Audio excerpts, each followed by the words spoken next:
Good afternoon, everyone. It's great to be here, and even better at a place where it's actually possible. Now something happened with this. It's working. I was just about to say that the sound is good, and then this happened, but now it is good again. It is a warm welcome today. A warm welcome this afternoon to the Nordic Pavilion. It is a pleasure to see all of you here today for this important discussion on healthy diets within the planetary boundaries. I've been looking very much forward to moderating this event, and my name is Lise Walbom. I'm the CEO of Food Nation, and Food Nation public-private partnership, and we work to share knowledge about Denmark's sustainable food and agriculture solution internationally. So today's session is co-hosted by Food Nation and the Nordic Council of Ministers. I hold it like here? I hold it here? Okay. Once again, this session is hosted with together with the Food Nation and the Nordic Council of Ministers, and together, all of us here today, please join us. We still have free seats in here. Together, we will explore how science and collaboration can help shape food systems that promote both planetary. Something is challenging our sound. So how science and collaboration can help shape food systems that promote both planetary and human health. And it's really great to see so many of you. The good thing and the reason why we're here, of course, is because the Nordic countries have been working on linking nutrition, climate, and sustainability. Hello? I'll try this one. So the Nordic countries has for many years been working on linking nutrition, climate, and sustainability. And also from the Nordic nutrition recommendations and the agreement on a green Denmark, we have seen specific actions going in this direction. So before we start the discussion, I would just like to make sure that we are on the same page. And also give the minister just 1 minute to have a thought about what have you done within the last 6 months, and also all of you, each one of you, what have you actually taken action upon in order to make your life more healthy within the planetary boundaries? And I would like you to just share this one action with the person next to you. And you will share it with all of us in just 1 minute. So please give it a thought. Share one action that you have taken within the last 6 months in order to create a more healthy lifestyle, healthy diet within the planetary boundaries. You have 1 minute now to share with your neighbor. Okay. Thank you very much for sharing, everyone. I could feel that there was some good actions being shared, and I will be curious of getting to know more about these actions a little bit later. So we are now going into the session's first part, which is an interview. And we call the interview From Science to Action, Nordic Pathways for Healthy and Sustainable Food Systems. And to take part of this interview, I'm very pleased to welcome Jacob Jensen, Minister for Food, Agriculture and Fisheries of Denmark. Please give him a warm hand. So Jacob serves as Minister in Denmark. Under his leadership, Denmark has introduced a green agreement, the Agreement on a Green Denmark, which really is a historic collaboration between government, industry, and environmental organizations. And it continues to pioneer solutions linking climate, nature, and also competitiveness. So, Jakob Jensen, Minister, how, these very bold steps that Denmark has taken, both from the Green Agreement to the plant-based action plan, please, would you take us on the vision from the Danish side for producing healthy food with lower emissions? I thought I should answer your question before. Yes.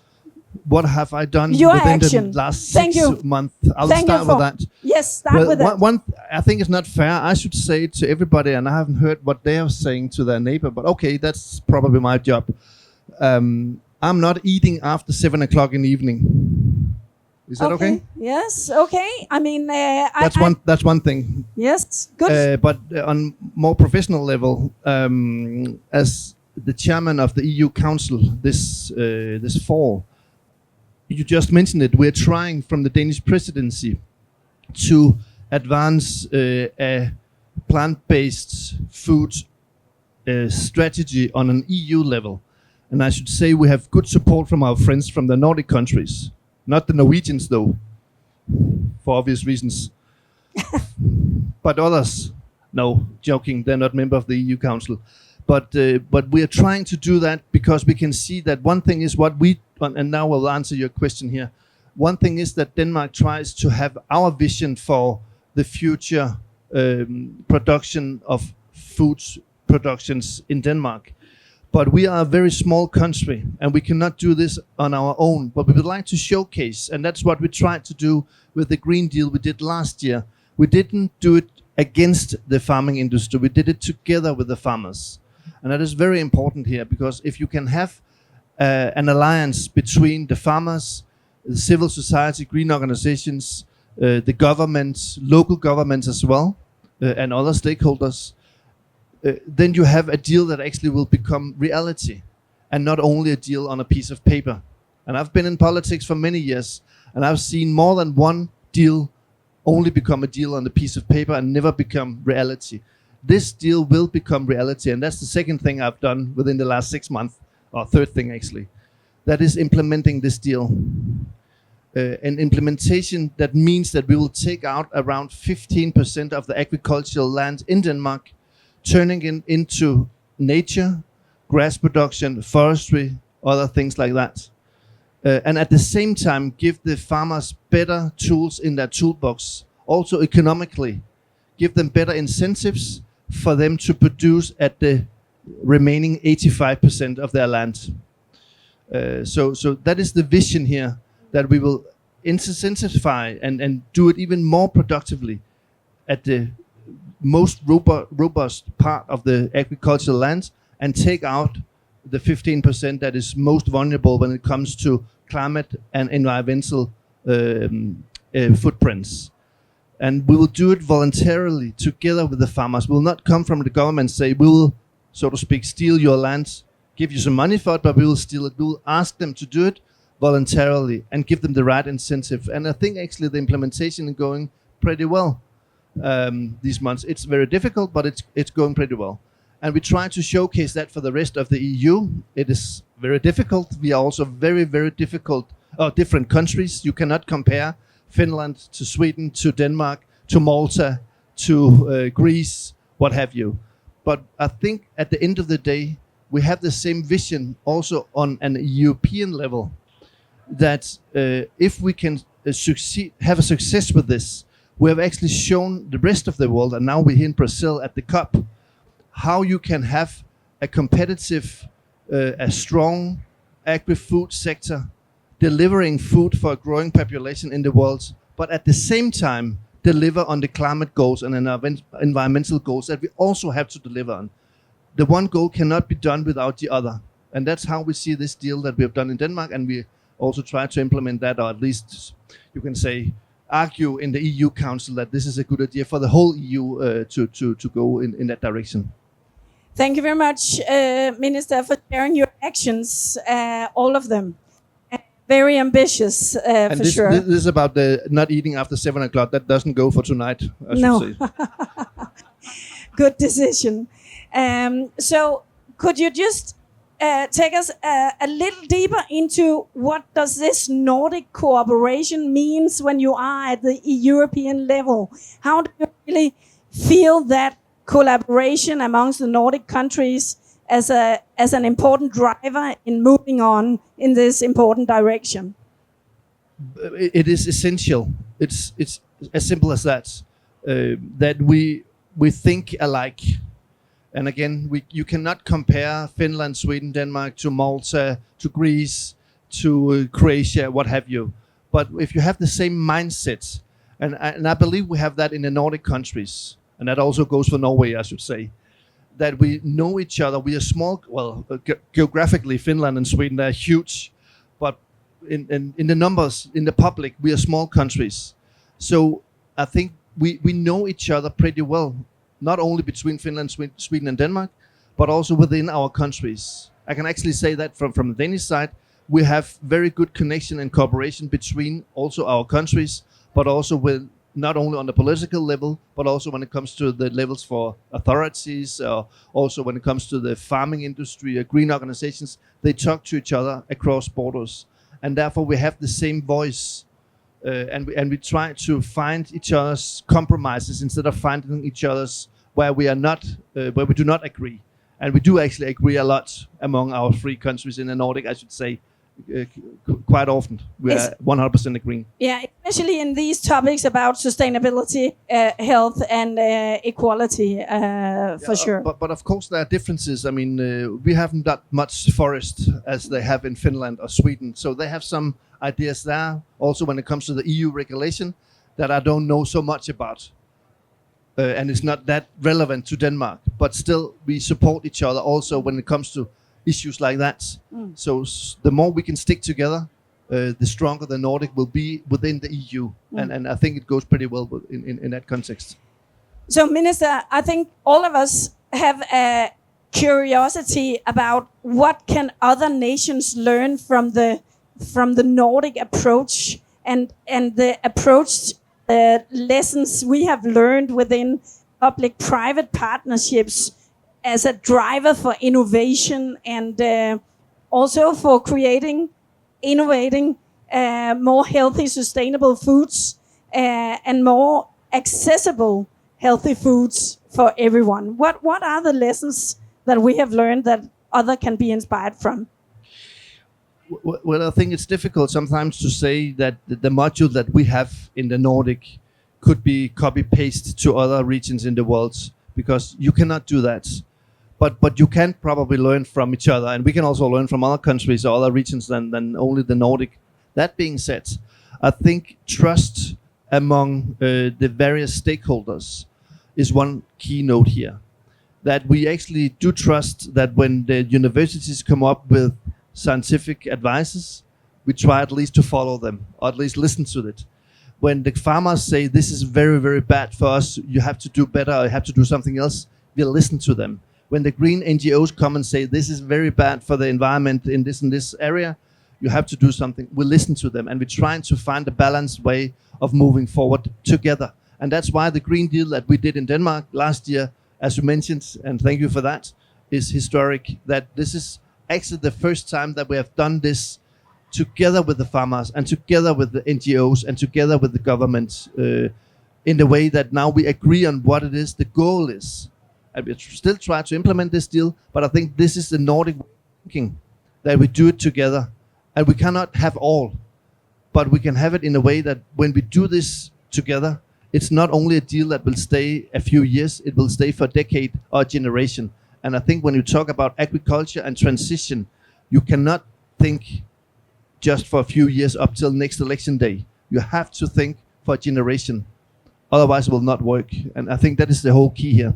So the key of public-private partnerships, creating the possibility and the platform for long-term decision-making and thereby also long-term investment possibilities. Exactly. Exactly. The last thing is very important, that when you have stability in the political system, that a private company comes and say, oh, that goes also for a farmer, I would like to invest in this. You cannot say to them, well, you have this political regulatory framework and it only goes for the next 2, 3, 4 years, then we don't know what will happen. then people, of course, with private money will say, well, we can't go in there, it's too risky. Now we can say to them, well, we have a platform, we have a broad majority, at least in the Danish parliament, but also as a Nordic region, that we will go in this direction and we'll have to create stability for the regulatory framework.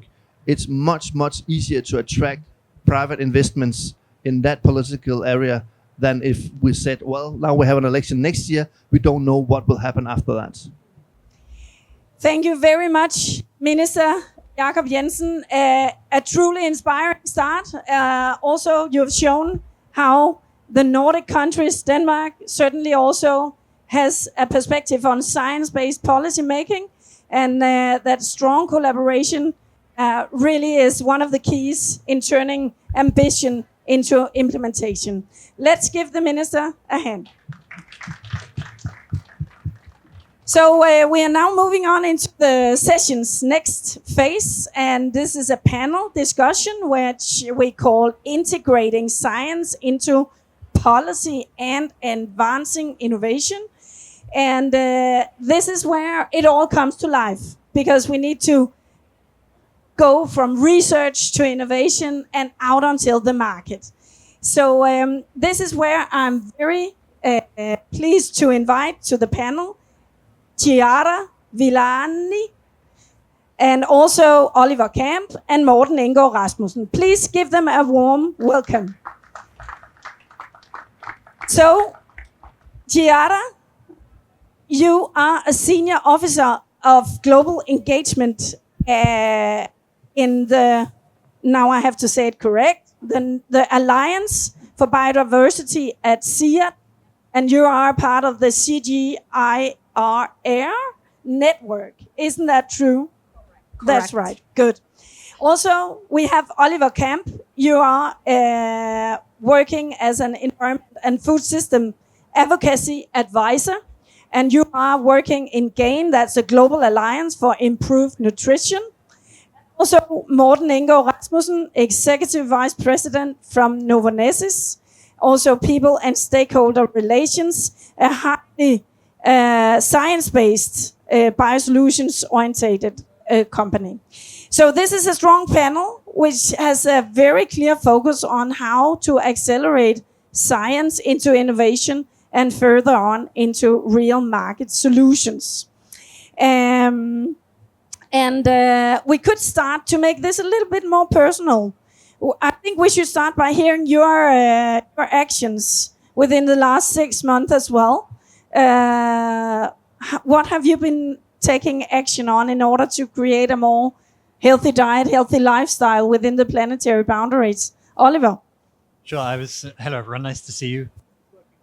Can you hear me? Yeah, you just... And then Technique like this. to it. Yes. Okay, if I fade out, I've been you'll let me know. practicing. Well, it's easy for me to say something which we all know we should do, but I think that cutting out any caffeine and alcohol is one obvious thing that we can all do. But is it something we all want to do? They say that if you cut out caffeine and alcohol, you'll live for longer, but do you want to? So anyway, that's one thing I've done. And another thing is on the food side, well, we all know that we should be increasing our consumption of legumes and beans.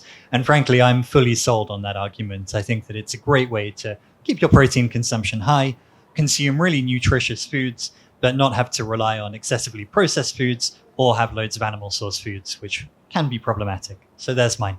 Thank you, Oliver. You can pass it on to Morten. Thank you. I was also with the group that all turned vegan. I'm not there. I also still like my coffee and my red wine, I have to admit, and my steaks. But it is going without saying that you need to have a look at what is actually what you're eating and making sure that what you're putting in your face, you can actually recognize and see what's on the label. So one of the things I'm looking at is the food I'm eating. Is it actually a natural food? Is it something that can be recognized and be used and I can do in my own kitchen? Or is it something that is ultra processed? And that's where I'm investing and thinking a lot about how and what I stuff in my own head, but also in my children's. Thank you. Chiara? And for me, it was starting my home garden, which was a huge challenge because I've never done it before, but it was just about staying true to myself and to the work that I do, and try to put in practice as well the knowledge that I've gathered in the years. Thank you for sharing these actions. I'm sure it is inspiring for all of us to get to know all these reminders of all these important actions. So, Chiara, we'll start with you. So your organization works directly with farmers and governments across climate vulnerable regions. This is why we are very curious to hear more from you, your perspective. What are the most effective ways to build resilience in food systems while also securing a diverse nutrition food area? Thanks a lot. So for me, the first thing is that science and tradition need to go hand in hand. And let me start from tradition. We need to go back in our diets to foods that we have forgotten, that we have lost in the way for different reasons, being a change of lifestyle and, of course, climate change that is unfortunately really threatening the biodiversity and the agro-biodiversity that is in our fields and on our plates. But then science needs to work hand in hand with tradition, needs to enable, for example, to bring these foods back on the plates and even before to the market. We need to have scientists working with farmers, understand the system to bring these foods back into the market, create the space, the economic opportunities, for example, and also there needs to be an effort to educate the young people, and that starts from the school. The role of education is really crucial to make sure that the shift in diets happen from the very young generation, of course, to the older ones. So that's one thing. We have an example of how we've done that, actually here in Brazil with the Biodiversity for Food and Nutrition project, where we worked with academia, with schools to map indigenous foods and forgotten crops in different parts of Brazil and integrate them into the national school meal PNAE. We've been hearing about this great example of work a lot in these days. So our organization, together with FAO, UNEP, and others, have really helped to bring this diversity back in there. The other two things very quickly. One is, of course, we need investment and research and development. And we need this investment to go towards those efforts that co-create this knowledge and this innovation with the farmers. Without that, there is not going to be any way in which the innovations are actually effective. You need to work with the local community if you want the innovation to be uptaken and if you really want to have results on the ground. And the last thing is, again, as I said, really raise awareness about the innovations, the solutions that are out there to achieve both nutrition and resilience at the same time. Thanks. Thank you for being this specific in your examples. And we'll move on to you, Oliver.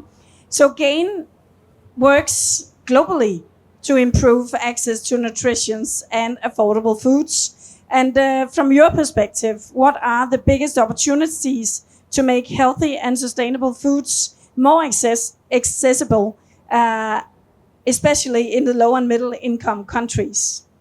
Yeah, I mean, that's a tricky question, right? And I mean, this is the work of our organization and many others besides. But just to highlight a few areas. So firstly, there's a kind of category of interventions we need to think about for the most vulnerable people in society, the people who are very likely to have non-diverse diets. They're consuming often just a staple, maybe rice, maybe maize flour, depending on where in the world you are. Very few fruits and vegetables, animal source foods. And there, social protection plays a big role still, certainly. So social protection programs which prioritize nutritious foods can be really important.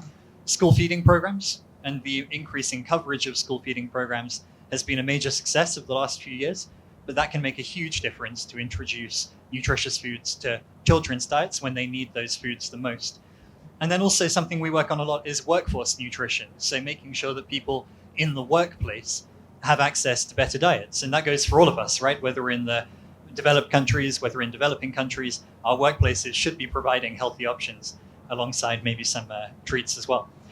And then there's a second category, which is really thinking about the market and the way that the market can be more enabling of the consumption of better diets, where we certainly need to think about production. So Chiara, I think you touched on it. And when I think about resilience and nutrition, the one word that comes to mind is diversification. If we could diversify what we produce, if we can work with farmers to encourage them to shift away from just the very small handful of crops and animals that we currently produce to a wider array, including those traditional foods you mentioned, then that's a great start.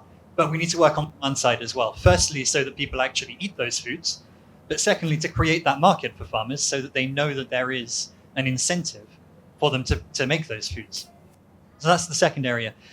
That requires a bit of supply chain rejigging as well. So we have to work with businesses through the supply chain. And that's really the third area I just want to touch on, which we shouldn't forget. I know that people in this room work on this quite widely. And that's the sort of manufacturers, the food businesses that are responsible for the bit in the middle, getting the food from the farm to consumers. We know why consumers choose to eat what they eat. It's a very small set of reasons in all countries around the world. It's cost, convenience, taste, and satiety. They're basically the reasons why we choose to eat what we choose to eat. And so we need to compete on those metrics. Nutritious foods can't be, well, they're less convenient, they're more expensive, they take longer to cook, they're less filling, they're less tasty, but we'll do it anyway, because no one's going to do that. None of us would do that. So what we need is great alternatives, and that's where we need to work with small businesses and large businesses on investing in the great alternatives to unhealthy and maybe less sustainable foods, and really think about supporting bringing those foods to market. We have an investment fund in East Africa, for example, the Nutritious Foods Financing Facility, and that's a really great example of how you can work with SMEs to produce those nutritious foods and really complete the virtuous circle, I'd like to think. Thank you very much, Oliver. And you already took us close to the market. That's why we are moving on to you, Morten. From a company like Novonesis, highly science-based, working with biotechnology, biosolutions, how do you see your role in contributing to a diet for all of us that is healthier with less fat, salt, and sugar, for example? Maybe just before, actually, what is a biosolutions? So a biosolutions is a protein, it's an enzyme, it's a yeast, something that has been a part of our food systems for years, but it's actually now having the ability to apply that into different new categories and keep on expanding that. And that's what we're doing. The thing about food is extremely local. And I like the minister's comment on, well, maybe we have a Nordic approach, but it doesn't necessarily mean that it's one size fits all, because it's coming down to the taste, to the savory, to the elements and the reasons why we actually want to repurchase that food. So for one concrete example that we're working with is how do we bring down the sugar levels in biscuits in East Africa. There's a request in the market on having very, very sweet biscuits because that's the flavor. So we have an ability with enzymes to go in and actually break the starch and increase with natural flavor that sweetness, but actually at the same time reduce the sugar levels that you're putting in. And that's really just a good economy because you do not need to import expensive sugar and travel that around the world. Two, you're actually making the food, more healthy. You're actually making people getting more healthy proteins. And at the same time, you maintain that sweetness in taste. That is then completely opposite of what we are doing and selling the same biscuits in South Africa, where we are then not using the technology in breaking the starch and increasing that sweetness and that sugar. It just goes to that you actually need to look at it from a variety of perspectives, just to the point on how do you make better sweet or better taste? How do you improve it for a climate perspective, but also from a health perspective? With enzymes and cultures, we put it applied into yogurts. We have an ability, and I had an ability documented, to save 1 million liters of yogurt in France over the last decade. That equals actually a full year production because we can extend the shelf life and hence not throw as much yogurt away. The same goes to bread. So it's really on how do we transition and enable that you get it affordable, you get it healthier, and you get it cleaner. Thank you very much, Morten, for taking us on the journey of biotechnology and biosolutions and being this specific on biscuits in East Africa and all the other good solutions. So, Chiara, I would like to go back to you and the work that you are doing in bridging science and how to make it all work even better, how to bridge the gaps between getting science into agriculture and food innovation. Could you maybe just share with us from your organization's perspective, in the coming decade, what should be the most important priority to do this even more? I mean, we heard the minister that from a Nordic perspective, we are very well aware of including science in the policy making and so on and so forth.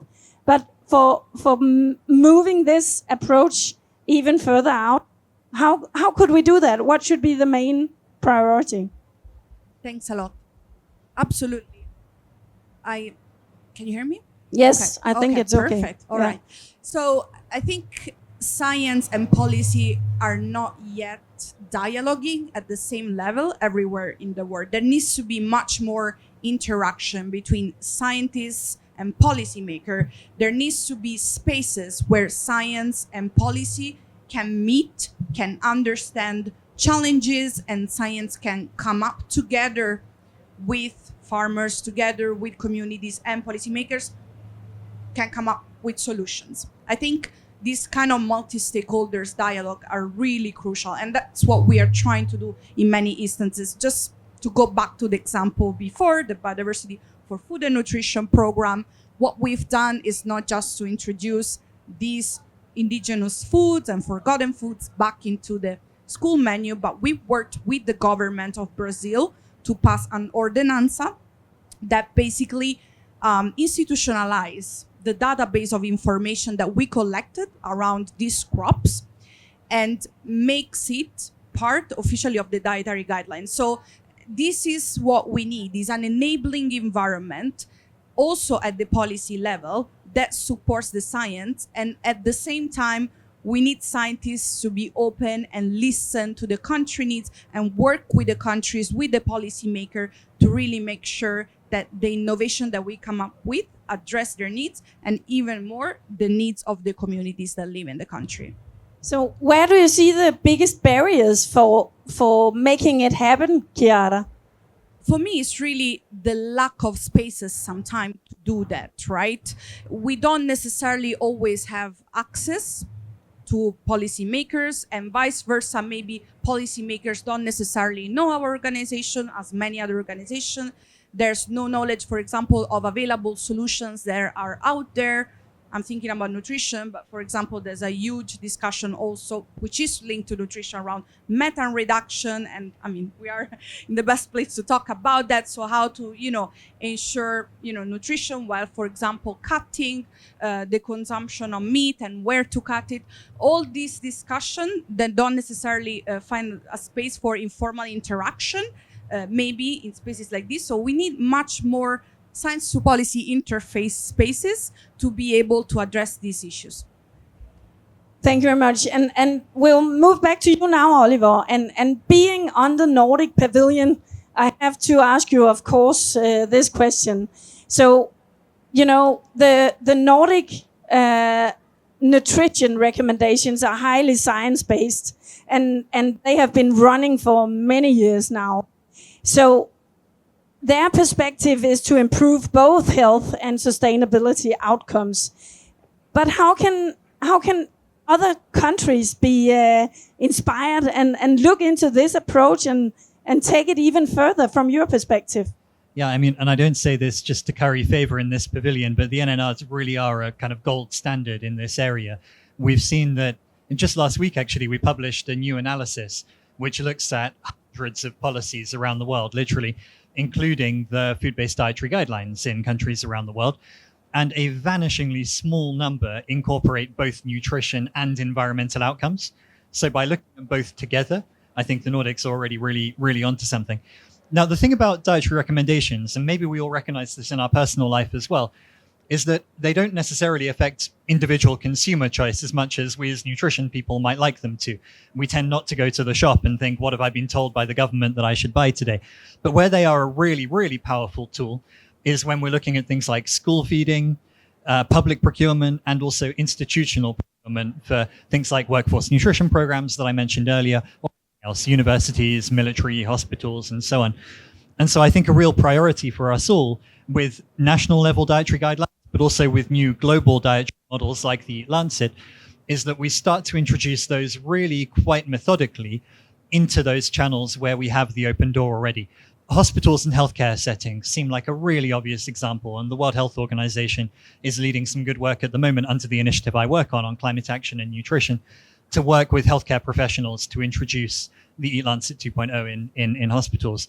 The same is true with school meals. The FAO is doing a lot of work on healthy school meals. So we do need to do both. We need to strengthen the science on food-based dietary guidelines and think about context-specific national recommendations. What are the foods we should be looking at that optimize for both nutrition and the environment?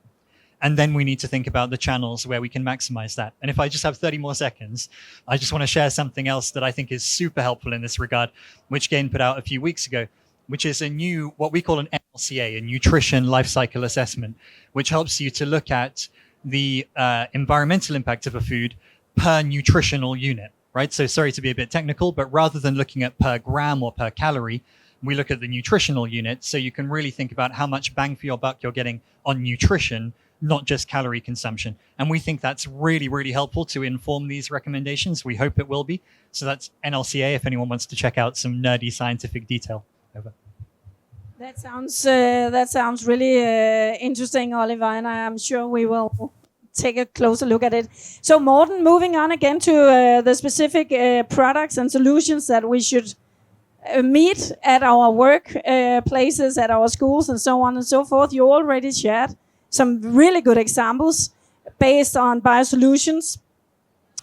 But to ensure that these products really get out there and get out there to a broader audience, what is needed?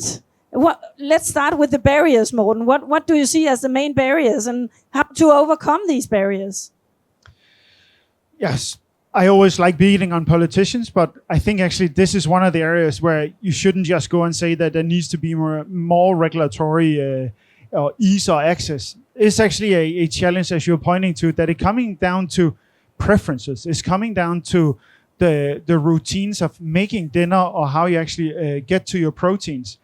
Just plant-based meat, we see that it's still not broken that novelty. Everyone has tried it once, twice, but it's not really broken in to be a fixed part of our kitchen and the way we are making food for everyone. So it's really out at the consumer base that we need to have it now. We need to make sure that it has that taste, but also the price point that consumers can actually say, this is equal to or even better than a protein or animal protein perspective, for instance.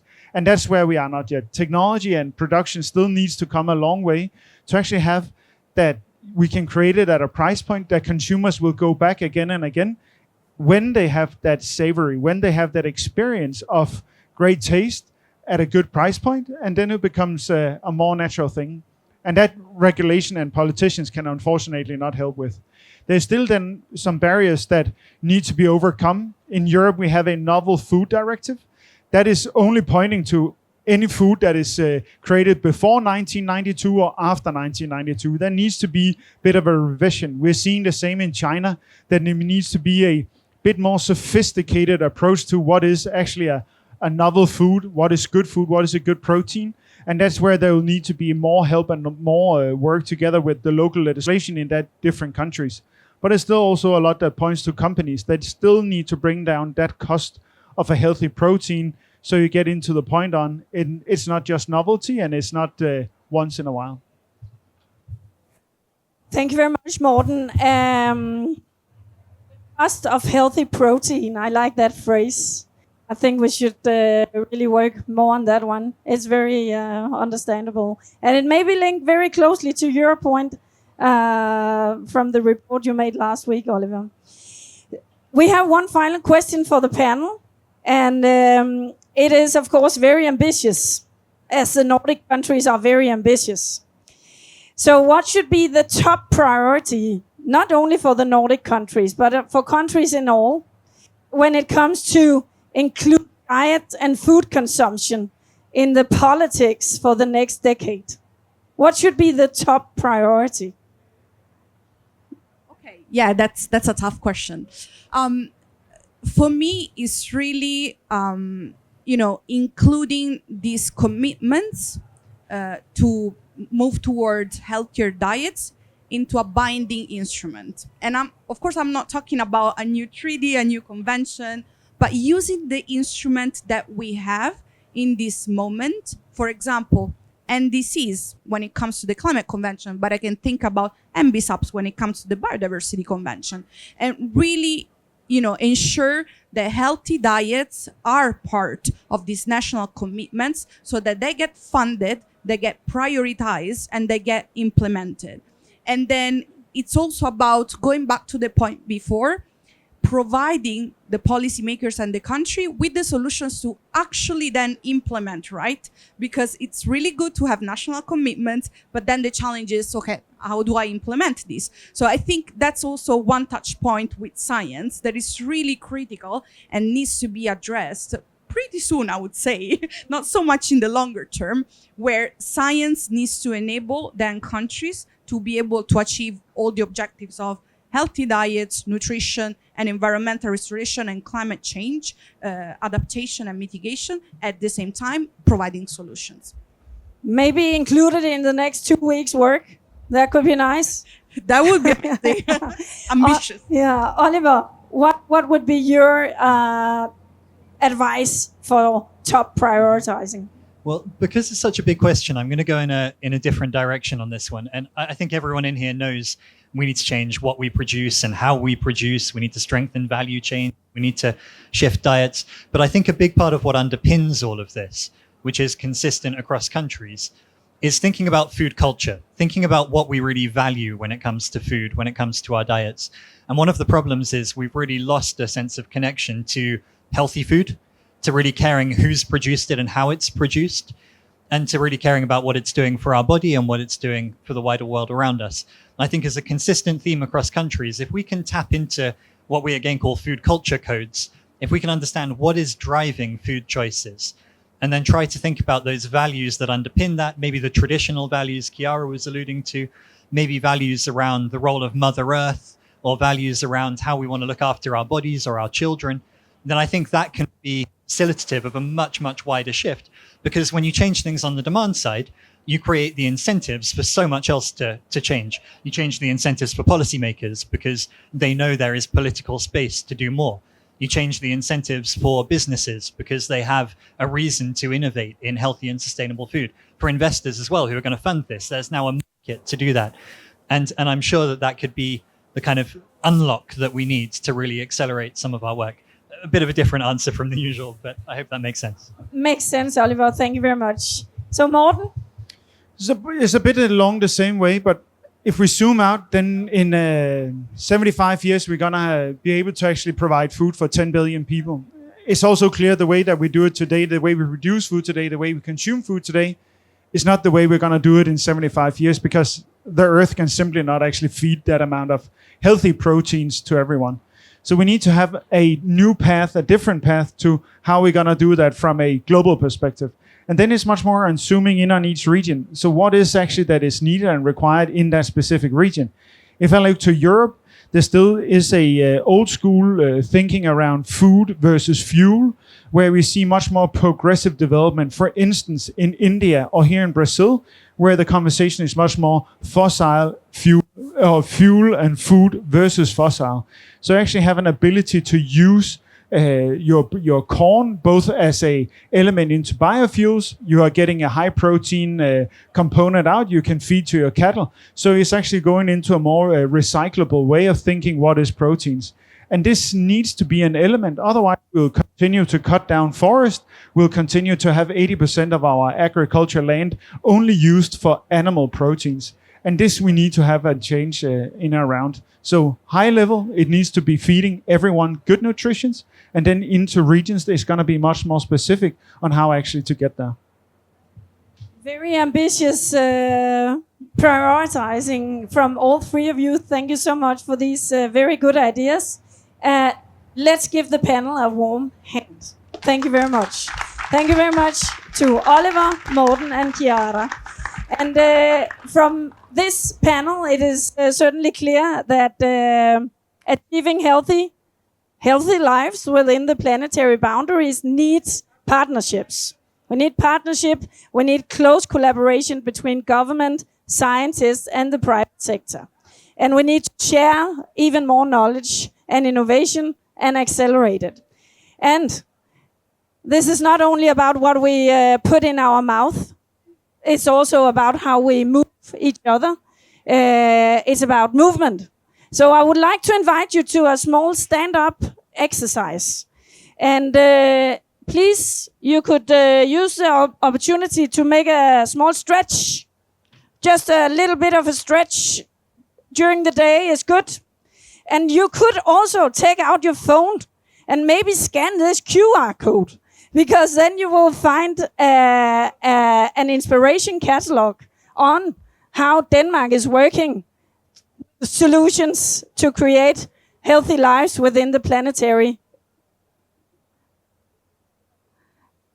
edges. So please don't hesitate to take a look at this. And then it is about what we put in our mouth, of course. And you are welcome to stand up for around the next 3 minutes, because what is going to happen here is that the Nordic Council of Ministers is going to host a reception, and you are all invited. And you just need a little bit of rearranging in this area. So maybe you could just stand up, move up here a little bit closer, and within 3 minutes time, you can maybe stretch a little bit more. In about 3 minutes time, the reception will be launched. So with this, thank you very much for your participation, and hopefully you will stay around for this nice reception. Thank you.